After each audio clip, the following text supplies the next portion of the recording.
Hey guys, it's Ray and I'm back with another word. If you're new to the channel, thank you for stopping by. Don't forget to hit the subscribe button and hit the notification bell as well so that you are notified of any future uploads when I post. And if you are a returning subscriber, thank you so much for coming back. So today's word is going to be about the prodigals returning. So I had a dream August 20th about the prodigals return. They're going to contact you. Your husband is going to contact you, ready to talk, ready to move forward. So I'm gonna share with y'all the dream and then get into the message. Okay, so I saw a phone screen and it was on the messages of the kingdom husband, kingdom wife. So first of all, I saw, like, you know how your messages are going to be blue and then whoever's texting you, their message coming to your phone is going to be gray. So I saw that the girl, the female, she had texted him maybe 2 or 3 times and she didn't get like a response. So then when he finally I saw like when he finally responded to her. So at first he asked her to go to a cookout or some event that he was having with his family, but I think it was a cookout. He said he would love for her to come. I saw a lot of he was sending like a lot of messages. As she was getting the messages, she was in the dream, she was getting ready. She was excited, but she was trying to figure out like, okay, what to wear. And then so he told her he invited her. The first invitation was like to a cookout or something. The second invitation was to some other event. And I remember he said, wear something pressure, meaning wear something nice. And so that's when she got kind of like nervous because she was going back and forth trying to figure out what to wear. She didn't know if that meant like wear something dressy or just wear something like chill but still look nice. I saw her getting ready, and so he also sent the address as well. So once he sent the address, she put the address in, you know, like the maps on iPhone to see like how long it would take her to get there from where she was, so that she would know what time to leave so she'd be on time. And so at first it said it was about 20 to 30 minutes. I don't remember exactly what the time was, but it was between 20 and 30 minutes away from where she was. So she knew that she had to leave by a certain time. So she had to be there by 4.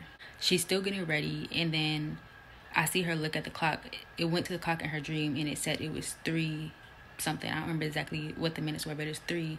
And so she knew she had just enough time to do her hair before it was time for her to leave. She knew that she was supposed to leave at 3:40, but once she got, so according to the clock that was in her room, she left at 3:40, but then when she got in the car, it was actually 4:40.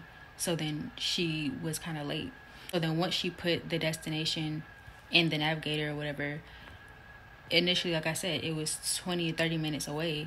When she put it in and she started driving, it only took her 9 minutes. Once she got to the event, she walked in and it wasn't like packed or anything yet. It was barely any people in there. So she really technically wasn't late.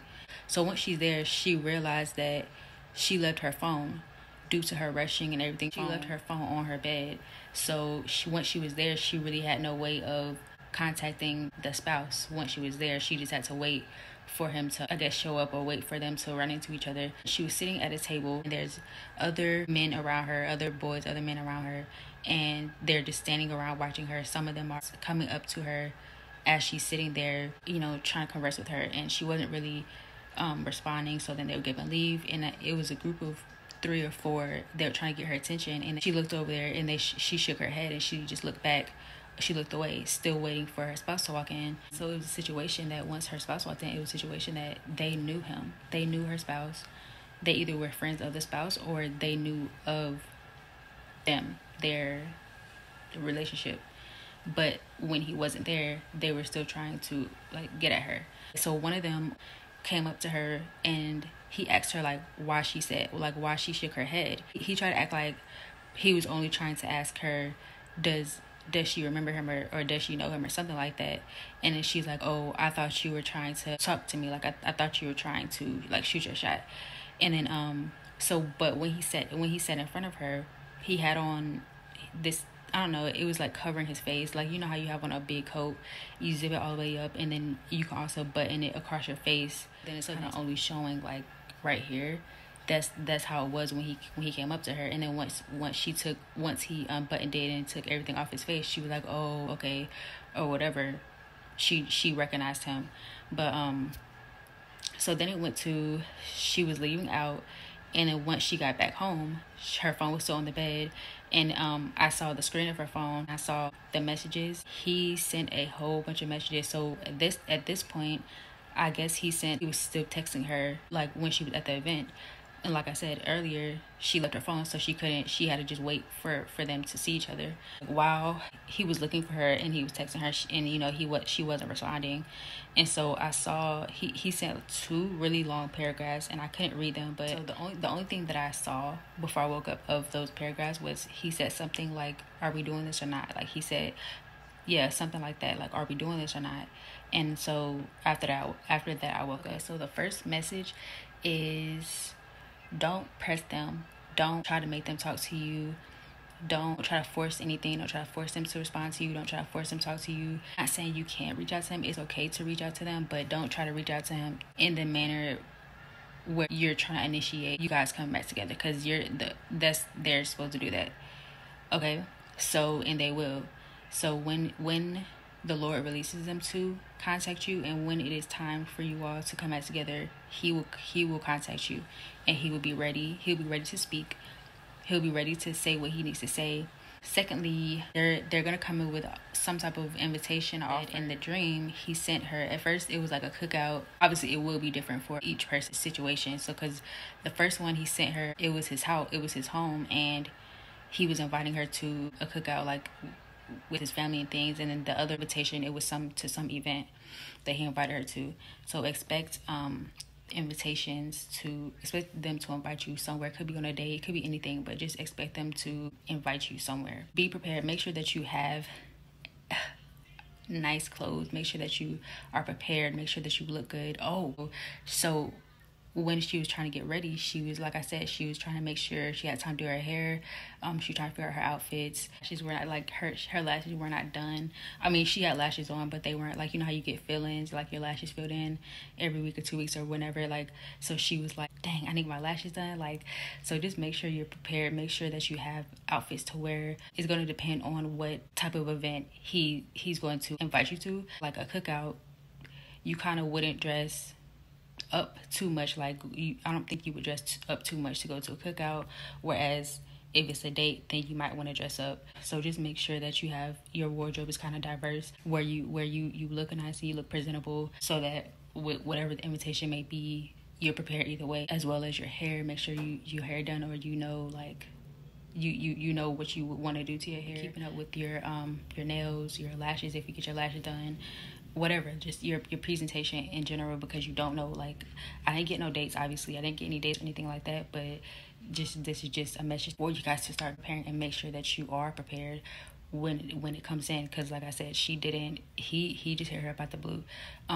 She had been texting him, or she had sent him like 2 or 3 different messages that he didn't respond to, and then he hit her up out the blue and invited her. So make sure that you're prepared on your end. Make sure that you are ready. Make sure that you have what you need as far as like your personal care, your self-care, and things like that. Make sure that you're prepared so that you're not rushing and forgetting stuff, or so like I said, she left her phone, which was, it kind of messed it up a little bit, because once she got there, she couldn't even like contact him. He was trying to find her, and her phone was at the house. So make sure you're prepared so that you're not rushing and forgetting stuff. Also, when I told you that she put in the address at first and it said like 20-30 minute distance, but then once she started driving in the car, it was only 9 minutes away, represents the Lord making up for lost time within you all's union, but as well as making up for lost time, accelerating these unions together and these reconciliations. So it's going to happen quickly. It's going to happen sooner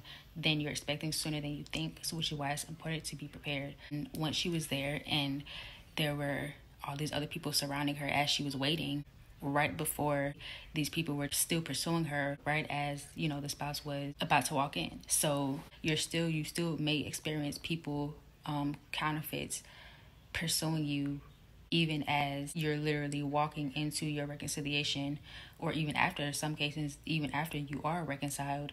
And for some instances, it could good and well, who know good and well who you are, who know good and well who he is, who knows of your relationship, could be his friend. But also, just even if it isn't like just friends or whatever, a counterfeit. So even some counterfeits are not going to be sent from hell. Like, some of them can be anointed, some of them can be men, godly men. But so a counterfeit isn't always like, oh no, you're gonna go through hell. No, a counterfeit is just simply someone who is not your spouse, is not your God ordained spouse. So if you entertain them, even if it isn't the actual commitment, sometimes even if you entertain them, it's going to throw you off delays, because you obviously, if the Lord has assigned you and your spouse together, you have a specific mission, you have a specific assignment that he needs you to complete, that he needs you to carry out. And it can't be done with anyone. It's for y'all two, not you and somebody else. So if you're entertaining someone else, then it's kind of being hindered and delayed from coming to a completion. Every counterfeit might not be a bad person, but it's just not who you're supposed to be with. And like it happened in the dream, even as they were walking into their reconciliation, the woman was still being pursued by other people, by other counterfeits. And like I said, some of them already knew about this relationship, about the two. I said once she got home and I saw the phone screen again, he was still sending her a whole bunch of messages, and then he sent her 2 really long paragraphs.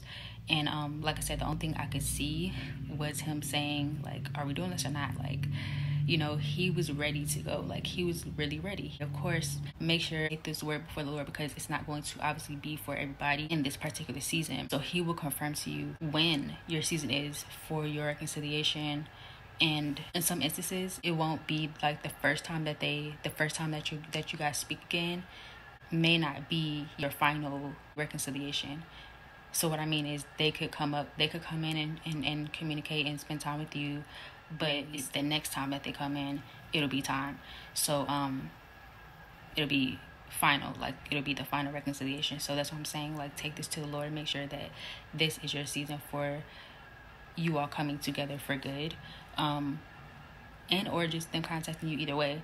But just take the word for the Lord, test the spirit, and ask the Lord to confirm if this word is for you, and in what ways you can start preparing yourself, even outside of the things that I mentioned in here. If there's any other ways that you can be preparing for your specific situation, for your specific reconciliation, of course the Lord will give you detail, bring this word to him. So I encourage you to do that. Just make sure that you are prepared. Just be in expectation of you receiving phone calls, text messages, invitations from your spouse. I hope this word bless you guys, and please share this word with anyone who you feel may need to hear it, anyone who you feel it may be for. Don't forget to subscribe to the channel, like, comment, and I'll be back soon with another word for you guys.